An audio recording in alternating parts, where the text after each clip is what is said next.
بسم اللہ الرحمن الرحیم۔ ناظرین، یورپ میں مسلمانوں کے لیے اور خاص طور پر پاکستانیوں کے لیے دن بدن مشکلات بڑھتی جا رہی ہیں۔ یورپ کے اکثر ممالک کی حکومتیں دن بدن مسلمانوں اور خاص طور پر پاکستانیوں پناہ گزینوں کے لیے دن بدن نئے قوانین متعارف کرا رہی ہیں، جن کی موجودگی میں مسلمانوں کے لیے وہاں پر سیاسی اسٹے حاصل کرنا یا دیگر ذرائع سے جا کر اپنی اسٹے کے لیے کوشش کرنا نہایت مشکل سے مشکل ہوتا جا رہا ہے۔ حال ہی میں ہالینڈ کی حکومت نے ایک نئے قانون کی تیاری کا حکم دیا ہے، جس کے تحت تارکین وطن کو ہالینڈ میں رہنے کے لیے انتہائی سخت امتحان پاس کرنا ہوگا۔ اس نئے قانون سے ہالینڈ میں مقیم کم از کم 5 لاکھ مسلمانوں کو سخت مشکلات پیش آ سکتی ہیں۔ پھر حکومت کی طرف سے اعلان کیا گیا کہ نیا قانون تارکین کے امور سے متعلق وزیر اور وزارت خارجہ نے تیار کر کے پارلیمنٹ میں پیش کر دیا ہے۔ ناظرین، اس قانون کے تحت ہالینڈ میں رہنے والے تارکین کو ہالینڈ کی تاریخ اور جغرافیہ،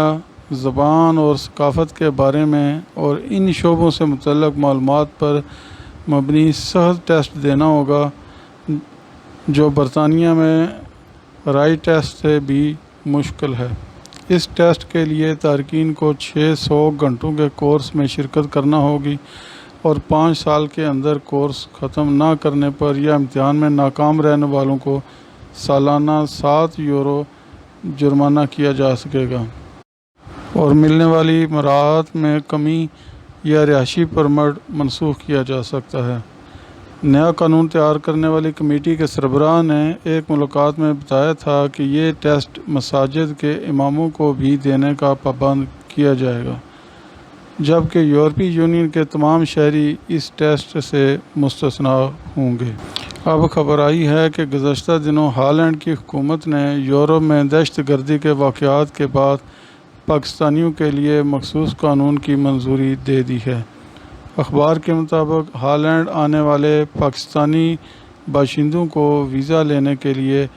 ڈچ یعنی ولندیزی زبان سیکھنا لازمی قرار دے دیا گیا ہے۔ تفصیلات کے مطابق نئے قانون کے تحت ہالینڈ میں رہائشی کوئی بھی پاکستانی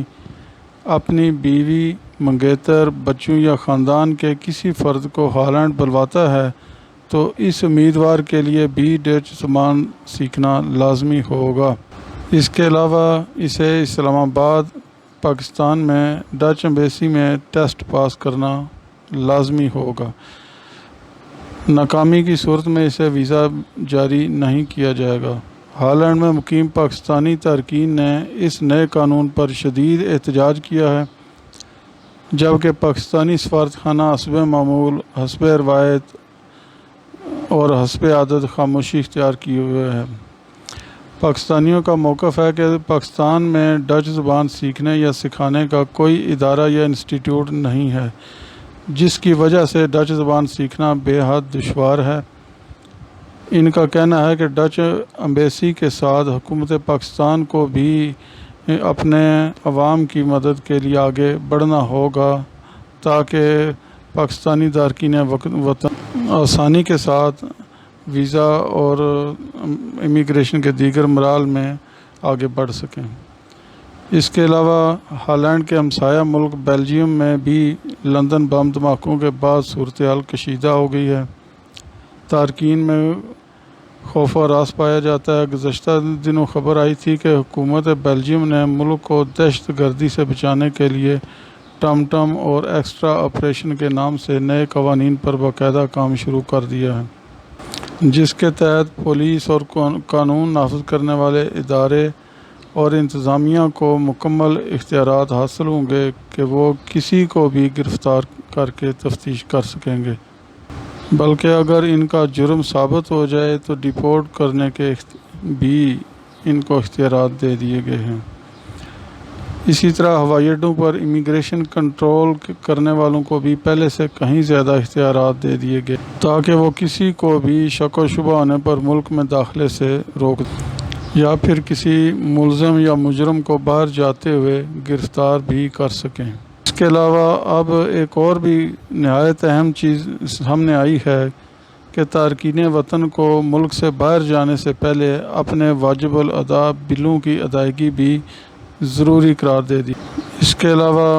برطانیہ نے فرانس اور بیلجیم کے بعد اپنا سرحدی کنٹرول وسیع کرنے کے لیے ہالینڈ سے بھی اپنے مذاکرات مکمل کر لیے ہیں۔ اس سے برطانوی امیگریشن افسروں کو ہالینڈ کی سرزمین پر مسافروں کی سفری دستاویزات کی پڑتال کے اختیارات مل گئے ہیں۔ اس طرح ہالینڈ، بیلجیم اور فرانس سے غیر قانونی تارکین وطن کی برطانیہ آمد کو روکا جا سکے گا۔ اس قانون کے تحت یورو اسٹار سے آنے والے تمام مسافروں کی پڑتال اور جانچ کی جا رہی ہے۔ اس سال سیاسی پناہ کے لیے آنے والے 900 افراد کو روکا گیا ہے اور 90% سیاسی پناہ کی درخواستوں میں کمی آئی ہے۔ حال ہی میں انسانی اسمگلروں کے منظم گروہوں کو قابو کیا گیا ہے اور 2 گروہوں کا مکمل صفایا بھی کر دیا گیا ہے اور ان کے تمام ممبر ہر جگہ سے گرفتار کر لیے گئے ہیں۔ برطانیہ بیلجیم کے تعاون سے انسانی اسمگلروں کے نیٹ ورک پر مکمل قابو پا چکا ہے، کیونکہ بیلجیم میں بھی اب انٹری اتنی آسان نہیں رہی۔ حکومت بیلجیم نے شہریت کے قوانین مزید سخت کر دیے ہیں۔ اس سے قبل 3 سال سے 7 سال تک بیلجیم کے قانونی طور پر مقیم افراد شہریت کے لیے درخواست دے سکتے تھے، جبکہ اب عرصہ 10 سال سے مقیم افراد ہی درخواست دینے کے مجاز ہوں گے، اور اس سے قبل زبان پر عبور کو اتنی اہمیت نہیں دی جاتی تھی، جبکہ یہ قانون بھی تبدیل کر دیا گیا ہے۔ اب لکھنا، پڑھنا اور بولنا از حد ضروری بنا دیا گیا ہے۔ اس کے علاوہ ایک نہایت اہم خبر ہے جو کہ آپ کے علم میں ممکن ہے پہلے سے ہو، لیکن بہرحال بتانا ہمارا فرض ہے کہ پچھلے دنوں بیلجیم کے شمال میں ایک ٹاؤن نے ان مسلمان خواتین پر جرمانہ شروع کر دیا ہے جو پبلک میں روایتی برقع اوڑھتی ہیں۔ اب تک 5 خواتین کو 100 یورو تک جرمانہ کیا گیا ہے۔ اس برقع کو ٹاؤن کے مقامی میئر نے تقسیم کرنے والا اور جبر قرار دیا ہے۔ دراصل یورپی معاشرہ یہ چاہتا ہے کہ وہاں آنے والے تارکین وطن ان کے ملک کی تمام روایات کی پاسداری کریں، اور جو قوانین ان کے اپنے ملک میں ان کے اپنے کے لیے چل رہے ہیں، باہر سے آنے والے تارکین وطن بھی انہی قوانین اور روایات کو فالو کریں، اس کے مطابق زندگی گزاریں، ان کے تمام رسوم و روایات اور دیگر اہم قومی دن اور جو بھی ان کی مقامی الگ الگ ملکوں کی اہم قومی دنوں کی تقریبات ہیں، پاکستانی اور خاص طور پہ مسلم ان سب میں بڑھ چڑھ کر حصہ لیں اور انہی کی طرح ان دنوں کو فالو کریں۔ تو یہ ایک طرح سے ان کی جائز ڈیمانڈ بھی ہے، کیونکہ کوئی بھی ملک اس طرح کسی دوسرے ملک کے شہری کو آ کر بے لگام طریقے سے رہنے کی اجازت یا کم از کم ان کے روایات کے مطابق دیکھنا چاہتا ہے، تاکہ باہر سے آنے والے ان میں رچ بس جائیں، ان کے ماحول، معاشرے، مذہب اور عقیدے کے مطابق زندگی گزاریں۔ تو بہرحال یورپ میں جا کے رہنے کا خواب تو بہت اچھا ہے، بہت لوگ پاکستان سے جانے کی کوشش کرتے ہیں، بلکہ وہاں بہت سارے سیٹل بھی ہو چکے ہیں، لیکن اس سیٹلمنٹ کے بعد میں کے جو اثرات ہیں، جو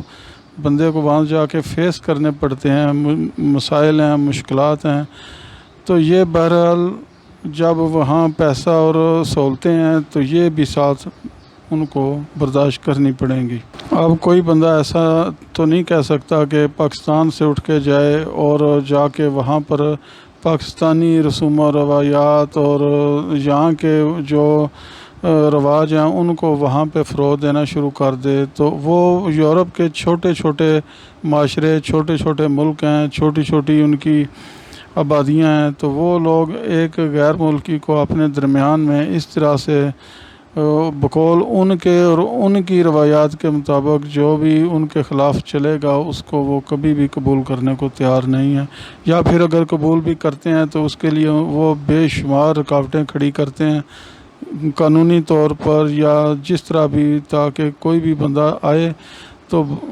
وہ ان کے رنگ میں رنگ جائے اور ان جیسا ہی نظر آئے۔ تو بہرحال یہ ایک ایسی چیز ہے جس پر جانے والوں کو بھی سوچنا چاہیے، اور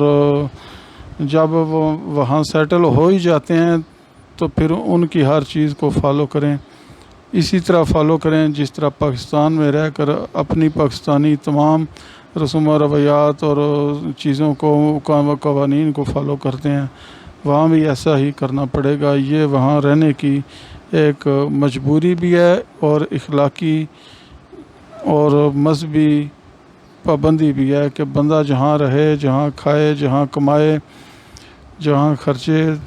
تو وہاں ان کے رسوم و روایات بھی اپنا لے۔ یہ باہر جانے والے ہمارے جتنے بھائی ہیں ان سب کو کبھی نہ کبھی ان چیزوں سے واسطہ پڑ جاتا ہے، تو بہرحال اللہ سب کی سلامتی کرے، خیر کرے، ان کو اپنی امان اور حفاظت میں رکھے، ان کی مشکلیں آسان کرے، اور وہ جہاں رہیں، جیسے رہیں، خوش رہیں، آباد رہیں، لیکن وہاں کے رسوم و روایات کی پابندی کر کے رہیں،